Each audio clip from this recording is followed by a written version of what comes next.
을지대학병원 가정의학과 오한진 교수입니다.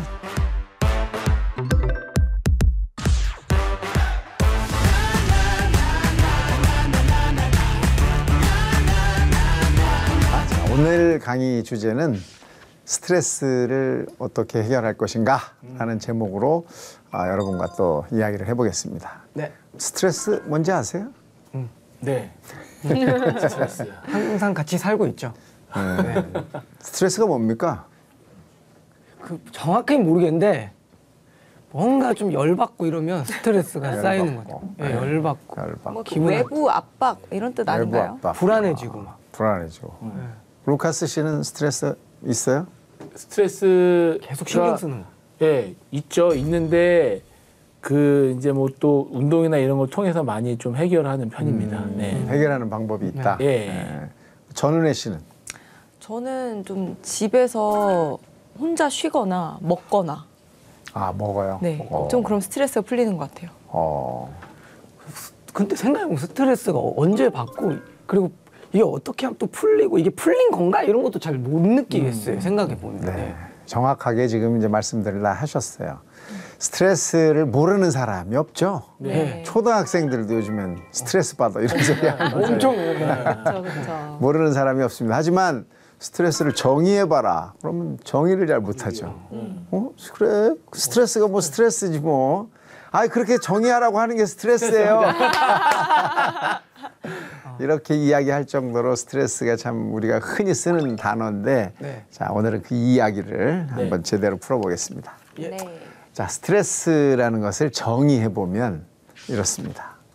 어떤 돈이나 네. 어떤 사람이나 어떤 환경이나 어떤 일을 겪으면서 받은 내 마음의 상처를 스트레스라고 합니다. 상처. 자, 여러분 스트레스 있었었어. 나 있었다니까. 근데 끝났어. 그렇게 생각하시는 분이 많죠. 아니, 네. 남아있을 것 같은데. 그렇죠. 네. 이제 괜찮아 하는 거 많아요. 네. 저한테 오시는 분들도 다 이 증상은 스트레스 때문에 온 거예요. 이렇게 이야기하면 뭔 소리를 하시는 거예요? 나 스트레스 요새는 없어요. 맨날 바람 피던 남편 요새는 말 잘 듣고요. 집에 꼬박꼬박 잘 들어오고요. 우리 애 대학 다 갔다니까요. 이제 스트레스 없어요. 이렇게들 이야기하시죠. 네. 근데 그게 안 됩니다. 왜냐하면 이렇게 한번 마음의 상처가 생기면 그게 여러분들 기억에 저장이 돼요. 내 기억 속에 저장이 돼. 네. 그러면 여러분 기억을 바꿔줄 수 있어요? 아니요. 지울 수도 없잖아, 내가 그걸. 지울 수 있어요? 없죠. 뭐 그런 영화들이 많이 나왔죠. 그죠? 네. 자, 한번 받은 마음의 상처가 기억에 저장이 되고 나면 그 일이 해결돼도 그 사람이 나한테 와서 10,000번을 빌어도 그 환경이 좋아져도 그 돈이 돌아와도 기억은 사라지지 않죠. 그러니까 스트레스라는 것은 내가 죽을 때까지 없어지지 않을 수 있다. 이해하십니까? 네. 이해가 됩니다. 자, 그래서 어떻게 돼요? 쌓여요. 어. 어디에? 여러분의 기억에. 이 쌓인 양이 내가 견딜 수 있는 그 한계점을 넘어가면 터지는 건가? 예. 그렇죠. 내가 견딜 수가 없는 거죠. 그래서 뭐가 나와요? 육체적으로 증상이 생깁니다. 그런데 육체가 문제가 생겼으니까 병원에 가서 검사를 해요. 예. 근데 검사에는 아무것도 없죠. 의사 선생님이 아니 검사에 아무 이상이 없어요. 병이 없다고. 아니 근데 나는 아프다고. 이게 이제 환자와 의사가 계속 싸우게 되는 한 부분이 될 수 있는 거예요. 네. 검사상으로는 전혀 문제가 없는데 본인, 환자분은 불편한 거죠. 그런 경우가 엄청나게 많습니다. 근데 대부분 사람들은 나는 스트레스가 없다고 지금 그러니까 나는 스트레스 때문에 이런 일이 온 게 아니라고 내 몸을 좀 해결해 달라고 저희한테 자꾸 요구하시죠. 근데 저희가 보면 그게 아닌 경우가 어마어마하게 많다 이거예요. 이게 스트레스의 정의입니다. 어려워요. 예. 여러분들은 아니 나는 뭐 스트레스 잘 해결하고 있어요. 나 뭐 스트레스 때문에 괴로운 게 없어요. 이런 소리 많이 하시지만 사실은 저도 잘 안 되는 부분인데요. 그죠? 저라고 잘 되겠냐고요. 저도 똑같은 인간이잖아요. 저도 다만 공부해서 이런 것들에 이런 문제를 이렇게 해결하면 좋겠다라는 걸 알고 있을 뿐이지 그걸 다 할 수는 없잖아요. 자, 하나씩 봅시다. 예. 네. 스트레스를 받으면 우리 몸에 제일 괴로운 부분이 어디예요? 스트레스는 뭐죠? 감정적인 거죠. 그죠? 그럼 어디가 받아요? 머리 아파요. 예. 머리 아프죠. 머리 아파요 진짜. 쟤 때문에 머리 아파. 그 일 때문에 죽겠어 나. 예. 이런 식으로 이제 머리가 아프다 그래. 뇌가 괴롭습니다. 이걸 해결해 내야 되니까 이 갈등을 이 힘든 꼬여 있는 것을 어떻게든 풀어내야 되니까 머리가 괴로워요. 머리가 괴로우니까 이 괴로움을 해결해 내기 위해서 머리 속에서 스트레스 호르몬이라고 불리는 코티졸도 만들고 오피오이드라고 불리는 마약도 만들고 도파민이라는 행복 호르몬도 만들어서 이겨내려고 해요. 간단한 스트레스들은 이런 것들로 이겨져야 해결이 됩니다. 그런데 한계를 넘어갈 정도로 쌓이면 얘네들은 무용지물이에요. 얘네들이 나와야 소용이 없어요.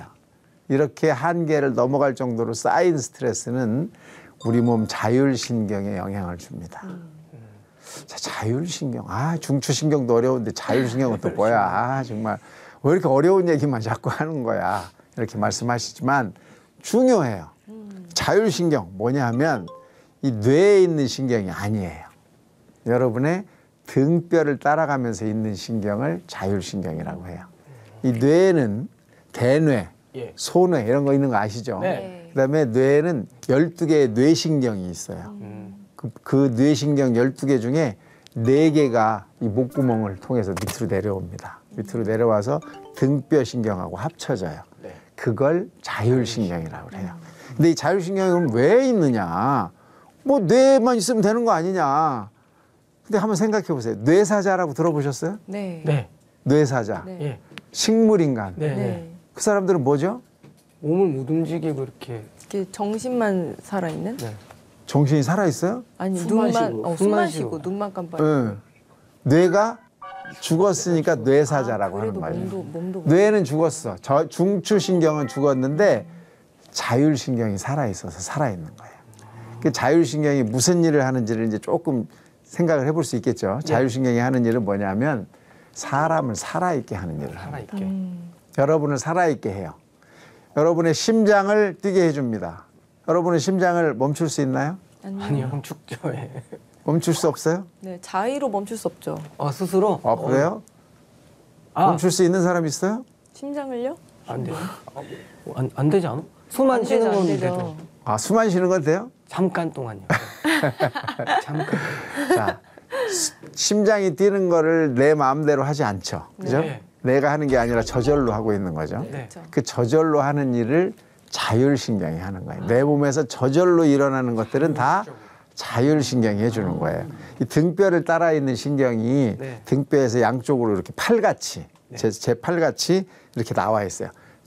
가지가지를 계속 뻗어서 뼈와 뼈 사이사이에 그 공간이 있어요. 그 척추뼈가 이렇게 하나씩 둘씩 묻어 있잖아요. 그래서 네네. 목뼈는 7개, 뭐 등뼈 척추에 5개, 그다음에 요추 이거 7개, 뭐 요추가 5개, 뭐 이렇게 알고 있잖아요. 네네. 그 사이사이로 팔같이 이렇게 신경이 나와서 여러분의 목 밑에서부터 이 다리 위에 있는 이 내장 기관에 다 가 있어요. 그러니까 기관지, 폐, 심장, 위, 뭐 소장, 대장, 콩팥, 뭐 쓸개, 췌장, 방광, 생식기 이 모든 곳에 자율신경이 가서 양쪽에서 신경이 가 있는 거예요. 그래서 이 자율신경이 여러분의 이 기관들을 다 조절합니다. 그러니까 그 기관이 살아있으면 자율신경이 살아있기 때문에 살아있는 거예요. 네. 자, 심장을 저절로 뛰게 해주고 숨을 쉬게 합니다. 잘 때도 숨 쉬죠? 예. 네. 숨 안 쉴 수 있어요? 잠깐. 잘 때는 안 돼요. 잠깐. 물속에 들어가서 오래 참는 사람은 뭐 몇 분간 참을 수 있죠. 하지만 안 쉬면 어떻게 되죠? 죽어요. 왜? 산소가 안 들어오니까. 심장도 마찬가지죠. 뿐만 아니라 온몸의 온도를 조절합니다. 우리 몸의 온도는 항상 일정한 네. 정온 동물이에요. 사람은. 그래서 36.5도 내장 속의 온도가 36.5도를 늘 유지를 해야 돼요. 근데 가끔 병원에 찾아오는 분들이 손발이 시리다. 그래서 와요. 선생님 손발이 시려요. 도대체 나는 손발이 왜 시리는 거예요? 온도 조절을 누가 한다 그랬어요? 자율신경. 그러면 손발이 시린 건 뭐야? 자율신경이 좀 문제가 생겼죠. 자율신경이 뭐야? 컨트롤 타워예요. 그렇죠? 내 몸에 모든 저절로 되는 것들의 컨트롤 타워인데 얘가 일을 잘 못하면 네. 기능에 문제가 생기겠죠? 네. 얘가 기능을 잘못하면 자율신경이 문제가 되면 그래서 생명 유지 기능에 문제가 생겨요. 자, 또 보면 소화를 시킵니다. 네. 소화는 굉장히 복잡한 기능이에요. 신기하다. 우리가 음식을 간단한 탁 신경. 먹으면 입에 넣으면 씹기 식도. 시작하죠. 예. 씹으면 여기서부터 시작이에요. 소화는 입에서 침이 나와서 섞죠. 예. 섞으면서 씹으면 씹을수록 음식이 뒤쪽으로 밀려가요. 혀가 밀어냅니다. 예. 그래서 어디로 넣어요? 식도. 식도로 집어넣죠. 식도로 집어 넣어지는 순간 식도와 위에 있는 관략근이 있어요. 위와 관략근이 있구나. 식도, 예. 위와 소장 사이에는 관략근으로 이렇게 꽉 묶여 있어요. 그렇게 묶여 있어. 왜? 왜냐하면 위에는 위산이 나와. 이 위산은 염산이에요. 예. 염산 알아요? 아니, 네. 염산을 여러분 옷에다 뿌리거나 얼굴에 뿌리면 어떻게 돼요? 녹아요. 싹 녹아버리죠. 예. 뼈도 녹아요. 우와. 그게 여기서 나와요. 하루에 1리터 이상씩.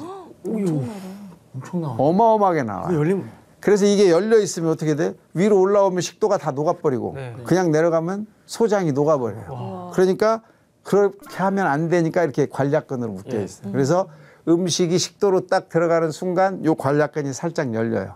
그래서 음식물이 쪽쪽쪽 내려가면 꽉 닫혀요. 왜? 와, 올라오면 안 되니까. 네. 그래서 음식이 여기 들어가면 위장은 우리 위는 몇 개죠? 하나요. 하나, 오, 잘하네. 소나 말은 위가 몇 개예요? 4개. 잘 알아요. 오, 어떻게 알아? 4개나 있어? 기본 상식이죠. 잘난 척. 얄미워. 네. 자, 그래서 소나 말은 되새김질을 해요. 한쪽 위에다 넣어놨다가 그래서 다시 되새김질. 꺼내서 계속 씹어서 다른 쪽 위로 넘기고. 근데 사람은 하나인데 이렇게 여러 개 있는 위가 작동을 합니다. 음식을 먹으면 맨 위에 상부에 저장이 돼요. 네. 그러다가 중앙부로 내려가요. 조금씩. 그러면서 위산이 나와요. 위산과 소화액이 그걸 녹이는 거거든요. 가운데에서 그걸 녹입니다. 우리가 먹은 음식을. 섞어요. 그리고 죽이 되면 맨 아래 위쪽으로 내려가요. 대장. 맨 아래에서 다시 채로 쳐. 덩어리가 있다. 네. 다시 올려. 또 녹이는 거야. 이걸 이 위가 하고 있어요.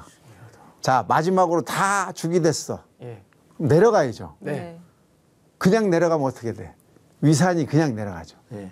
안 되잖아. 예. 네. 그죠? 그래서 내려갈 때는 알칼리성 소화액이 같이 싹 나와서 내려가요. 너무 신기하다. 신기하죠? 이 과정이 소화 과정이에요. 근데 이거를 내시경을 하면 이게 보여요? 아니요? 음식물도 하나도 없고 껍데기를 보는 건데 그 껍데기가 이런 작용을 순차적으로 하고 있는 게 보이냐고요? 안 보이잖아요. 소화가 안 되는 것은 컨트롤 타워에 문제가 있는 거지 위장에 문제가 있는 경우는 별로 없다. 그렇구나. 위장에 문제가 있을 수 있기 때문에 내시경을 해서 식도부터 위까지 보죠. 저 십이지장까지도 봐요. 네. 암이 있거나, 그죠? 심각하게 손상이 있거나 이런 걸 확인할 수 있죠. 하지만 이런 전체적인 시스템적인 과정은 알 수가 없다. 그 과정은 누가 관장해? 자율신경이. 자율신경이 일을 못하게 되는 이유는 하나밖에 없어요. 스트레스. 그럼 정신적인 거라는 얘기네요. 그거 소화 잘 안 돼. 감정적인 거죠. 소화가 자주 안 되는 사람, 소화가 자주 불편한 사람, 먹은 것이 쉽게 해결이 안 되는 사람은 이 위장 기능의 문제보다는 이런 쪽에 문제가 더 있을 수 있는 거예요. 자, 뿐만 아니라 손발이 시린 것도 아까 그렇게 이야기해 줬죠. 네. 혈압과 당을 조절을 합니다. 자율신경이. 자, 우리가 밥을 먹기 전에 혈당을 재요. 그럼 정상입니다. 밥 먹고 재서 또 정상입니다. 밥을 먹고 혈당이 올라가고 밥 먹기 전에 혈당이 떨어져 있는 것은 누가 조절해? 얘가 알아서 하는 거예요. 예. 당이 필요해 우리 몸엔. 왜? 움직일래도 당을 쓰고 네. 생각할래도 공부할래도 당을 써야 돼. 그러면 당을 늘 일정한 정도로 쓸 수 있게 만들어줘야 되잖아요. 예. 내가 먹은 것이 당분이 하나도 없는 단백질만 먹었어. 그래도 당이 조절이 돼. 어떻게 조절이 되죠? 자율신경. 단백질에서 당을 만들어서 조절하고 지방에서 당을 만들어내서 조절하는 거예요. 그걸 누가 해? 저절로 하는 거예요. 와. 근데 이 컨트롤 타워가 망가져. 그럼 어떻게 돼? 당 조절을 못하죠. 네. 무슨 병이 와? 당뇨. 당뇨병. 혈압도 마찬가지예요. 100m 달리기를 하고 딱 나오자마자 혈압을 재면 얼마가 나와? 220이 돼요. 우리 모든 사람들이 다. 예. 고혈압이라고 하나요? 아니요. 그걸 고혈압이라고 하지 않죠? 예. 자, 고혈압은 편안하게 누워서 아주 안정을 한 5분 이상 취한 다음에 쟀을 때 혈압이 높으면 고혈압이라고. 자, 여러분의 혈압은 다 알고 있어요. 한 번씩 재봐서. 네. 그런데 지금 상태의 혈압을 알고 있냐고요? 모르잖아요. 네. 왜 달리기를 할 때 혈압이 올라가죠? 달리기를 할 때 근육에 숨차서? 혈액과 영양소와 산소를 보내야 쓰니까 예. 빨리 많이 보내야 되니까 혈압이 올라가는 거예요. 그걸 조절을 누가 해? 얘가 하는 거죠. 똑똑해. 그런데 평상시에 얘가 올라가 있어. 이유가 있을 거 아니에요? 네. 혈관이 좁아졌거나 막혔거나 뭐 다른 문제가 있겠죠. 그래서 혈압이 올라가 있는 거예요. 그건 고혈압이고 치료를 해야 되지만 그 조절조차도 자율신경이 한다. 그러니까 내가 마음의 상처가 많고 그 상처를 잘 해결해내지 못하면 이런 병이 오는 거예요. 그래서 어릴 때 어떤 뭐 그 감염이 됐다거나 다른 문제로 인해서 생기는 제1형 당뇨는 이런 자율신경하고는 큰 관계가 아직은 없는 거로 돼 있고 성인이 돼서 생기는 2형 당뇨병은 상당히 많은 부분이 자율신경의 이상. 그러니까 스트레스와 연관이 있는 거예요. 손쉽게 물어봐서도 금방 알 수 있는 부분이 있어요. 잘 잡니까? 못 잔다고 나왔죠. 네. 꿈을 많이 꿉니까? 물어요. 꿈 많이 꾸나요? 좀 꾸는 거 같아요. 저는 잘 안 꿔요. 많이 꿔요. 잘 안 꿔요. 잘 안 꾸는 사람은 잘 자는 사람이고 많이 꾸는 사람은 못 자는 사람이라고 볼 수 있어요. 마지막으로 아침에 일어나서 개운하세요? 이렇게 물으면 나는 잠도 잘 자고 꿈도 안 꾸는데 안 개운해요. 못 자는 거예요. 얘의 문제가 있는 거죠. 뿐만 아니라 우리 몸에서 나오는 땀이나 침이나 이런 것들도 예. 누가 분비를 시키냐면 제가 하는 거예요. 필요하니까. 날이 더우면 땀을 내서 증발을 시키면서 온도를 떨어뜨려야 되니까 저절로 나오는 거고 네. 침이 나오는 것도 입안에 음식물이 들어갔거나 입이 너무 건조하면 안 되는 상황이니까 침이 나오는 거거든요. 이걸 다 조절을 해주는데 이게 망가지면 조절이 안 되니까 문제가 생겨요. 그래서 스트레스를 받아서 그게 한계를 넘어갔을 때 초기 증상은 이것들에 문제가 생겨서 와요. 가슴이 두근거려요. 숨이 차요. 손발이 시려요. 예. 소화가 안 되고 자꾸 체하고 구역질 나고 입맛이 떨어졌어요. 고혈압 당뇨병이 왔어요. 잠을 잘 못 자요. 입이 말라요. 이런 소리를 하는 거예요. 이러면서 병원으로 옵니다. 그러면 육체를 검사해서 찾아내지 못할 때 그때는 얘를 의심해야죠. 그렇죠? 예. 네. 네. 자, 그 다음에 이 상황에서 조금 더 진행이 돼.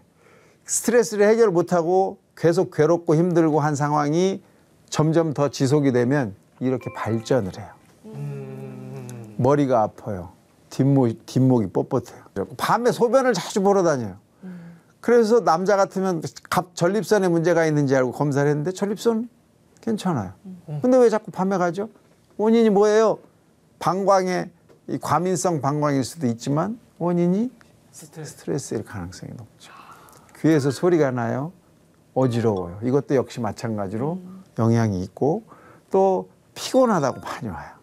선생님 피곤해 죽겠어요. 제 얼굴에 피곤이 써 있죠? 안 보여요. 피곤은 자기만 느끼는 거예요. 또 뭐 머리가 빠진다거나 얼굴에 트러블이 생긴다거나 하는 것도 영향이 있는데 여성분들한테 특히 이게 아주 순서대로 나와요. 그 완경이 되기 전에 여성분들은 스트레스를 많이 받으면 제일 먼저 여드름이 나요. 피부 안 좋아지고. 피부가 뒤집어진다고 그러죠. 예. 그러다가 조금 더 지나면 생리불순이 와요. 생리를 안 하거나 뭐 한 달에 2번씩 하거나 이런 변화가 생기고 그거보다 조금 더 스트레스를 받으면 머리가 빠지죠. 원형 탈모가 와요. 그 다음에 당뇨병이 올 수 있어요. 남자는 이 앞단계가 없어요. 단순해. 남자는 바로 당뇨병으로 와요. 그러니까 조심하셔야 되는 거죠. 그러네. 재밌죠? 네. 근데 이런 분들이 와서 검사를 해서 육체에 문제가 없다고 나는 병이 없네. 그러면 나는 계속 불편한데 왜 병이 없냐고, 이 병원은 왜 이렇게 이런 것도 못 찾냐고 이제 이런 소리를 하게 되는 거죠. 근데 그걸 의사 선생님도 그렇고 환자분도 이런 부분이 있다는 걸 알고 가면 그러네. 서로 좀 소통이 되지 않겠어요? 네. 그죠? 자, 그 스트레스를 확인하는 방법으로는 스트레스 설문지도 있고 호르몬도 측정해 볼 수 있고 또 염증 지표도 측정을 해볼 수가 있고 자율신경도 검사를 해볼 수가 있어요. 그래서 이런 것들을 검사를 해보면 내 상태를 알아낼 수 있고 내가 스트레스를 얼마나 오래 받았는지 또 최근에 받는 건지 양이 어떤지 이런 것들도 우리가 어느 정도는 확인해 볼 수가 있습니다. 자, 남자와 여자 누가 스트레스를 더 받을까요? 여성. 10대 1이야. 여자가 아주 남자가 좀 단순하긴 해요. 좀 단순하긴 해요. 네. 제가 느끼기에. 많이 단순합니다. 남자를 일반화하면 남자와 여자를 일반화하면 감정의 크기가 이 정도 차이 난다는 거예요. 그래서 남자는 기분이 좋다가 1점밖에 없어. 기분이 좋다. 좋다 안 좋다. 30억 로또가 당첨됐다. 네. 그 기분 좋음도 1이고 예. 오늘 바람이 시원하게 부네. 날씨 진짜 좋다. 이 기분도 1이다. 진짜 단순하네. 남자는 기분이 좋다는 1, 기분이 나쁘다는 영 마이너스 1. 마이너스 1. 그래서 폭이 작다. 부모를 죽인 원수를 남자는 못 갚는다. 여자. 왜? 기분이 나쁜 게 가다가 개똥 밟은 거나 그 심한 일을 당한 거나가 비슷하다. 시간이 지나면. 근데 여성은 10배잖아요. 그렇죠. 기분이 나쁜 것도 마이너스 1에서 마이너스 10점까지 있다. 그러니까 마이너스 10점짜리 기분 나쁜 것은 잊어지지가 않는 거죠. 더 잊어지지 않는 거예요. 남자랑 다르게. 기분이 좋다도 10점짜리 30억 붙은 거하고 바람 살살 부는 거하고 차이가 있다 이거예요. 아주 굉장히 중요한 부분이에요. 이걸 여러분들이 잘 알아두셔야 되는데 소풍 얘기를 하면 금방 알아요. 소풍 가면 기분이 좋아요, 나빠요? 좋아요. 전날 설레었어요. 진짜로? 예. 대단한 감성이에요. 전 좀 여성스러운 역시 그 약간. 자, 사내 아이가 소풍을 갔다 왔어요. 부모가 묻습니다. 엄마가. 뭐예요? 소풍 가 재밌었어? 첫 번에 대답하는 애가 있을까요? 없어요. 대답 거의 안 해요. 다시 물어요, 엄마가. 재밌었냐고. 대답 그래도 안 해요. 목소리가 올라가야 돼. 재밌었냐고, 임마! 이러면 이제 대답을 해요. 뭐라고 대답했어요? 재밌었어. 그리고 우리 엄마 목소리가 착한 큰 아들이야. 거구나. 친절하다. 그냥 착한 아들이야. 엄마가 알아서 뭐 대부분은 하게. 이래. 그렇지. 엄마가 알아서 뭐 하게? 또는 뭐 자꾸 물어봐. 그냥 그랬어. 왜 물어? 왜 물어 그거? 왜 이런 소리를 할까요? 그게 뭐가 중요해? 그냥 그랬어서. 하루 종일 1점이니까. 아침에 떠날 때 기분이 좋아요, 나빠요? 그냥 좋아야 그래요. 되는데 1점이 몇 점이에요, 그럼? 1점. 1점. 가면 뭐예요? 보물찾기. 1점. 기분이 좋아요, 나빠? 나 안 좋아. 1점. 안 하고 싶어. 점심 먹어. 학교에서 먹는 점심, 소풍 가서 먹는 점심. 어떤 게 더 기분 좋아? 소풍에 그럼 몇 점이야? 1점이죠. 점심 먹고 나면 뭐 하죠? 정말 놀아. 오락하고 놀아. 그럼 몇 점이야? 1점. 1점. 소풍은 일찍 집에 와. 집에 와서 또 놀 수 있어. 올 때 기분이 몇 점이야? 기분이 1점. 하루 종일 1점이야. 그러니까 엄마는 뭔가를 얘기하라고 그러는데 나는 이 감정의 크기가 다 똑같은 것만 있어. 뭘 꺼내서 할 얘기가 없어. 계속 여자- 1점이어서. 그러니까 똑같아. 어제도 1점, 일주일 전부터 계속 1점, 한 달 전부터 1점, 1년 전부터 1점이야. 뭘 얘기하라는 거야. 엄마한테 얘기했다. 재밌었어. 1점이야. 딸은 안 그렇죠. 딸은 소풍 가기 전날 계속 얘기해. 미쳐요, 미쳐. 옷을 골라야 돼. 예쁜 옷을. 한 벌 골라요? 아니에요. 2벌 이상을 골라요. 왜? 딸이었네. 다음 날 아침에 눈 떠서 다시 봐야 돼. 어떤 게 더 이쁜지. 자, 진짜 이쁜 옷을 입고 학교 앞으로 가요. 기분이 몇 점이에요, 아침에? 몇 점이야? 한 3점 정도는 될 것 같아요. 3점밖에 안 돼요? 왜냐면 아침이잖아요. 아침이라. 살짝 나중에 3점. 싹 올라가는구나. 아침이라. 최고로 이쁘게 입었어. 책으로 예쁘게 입었어요. 그러면 그때부터 10이죠. 10점이지. 네. 학교 앞에 가는, 나 오늘 천사야. 설레이네. 학교 앞에 갔는데 저기서 나보다 훨씬 잘 입은 애가 나타났어. 내려가. 그 내 점수가 몇 점이다? 빡 떨어지. 마이너스 10점이다. 거기 심지어 똑같은. 보자마자 1초도 안 된 시간에 그 엄마가 찌르기만 기다리다가 재밌었냐 딱 찌르는 순간 터지겠다. 짜증이. 이게 다 나오는 거예요. 내가 이 옷을 왜 골랐고 누가 사줬고 얼마짜리고 색깔이 어떻고 모양이 어떻고 언제 입고 나가서 즐거운 누가 이쁘다 그랬는데 걔가 입고 온 옷은 무슨 백화점에서 파는데 세일도 안 하고 색깔이 어떻고 모양이 어떻고 한 사건당 설명하는 데만 15분씩 걸립니다. 할 얘기가 많은 거죠. 남녀가 차이가 나기 때문에 감정적으로 상처를 훨씬 더 여자가 많이 받고 그것 때문에 스트레스가 훨씬 여자가 많을 수 있다. 이해하셨죠? 예. 자, 오늘 제가 할 강의는 이 뒤가 또 있는데 시간이 없어서 다 못 해드려서 정말 안타깝습니다. 궁금하다. 예. 하지만 여기까지만 알아도 네. 상당히 스트레스를 이해하셨잖아요. 네. 그죠? 자, 이걸 여러분들이 잘 이해하시고 스트레스라는 것이 이렇게 오랫도록 나를 괴롭힐 수 있다는 사실을 잘 알아두셨으면 고맙겠습니다. 잘 들어주셔서 대단히 감사합니다. 감사합니다.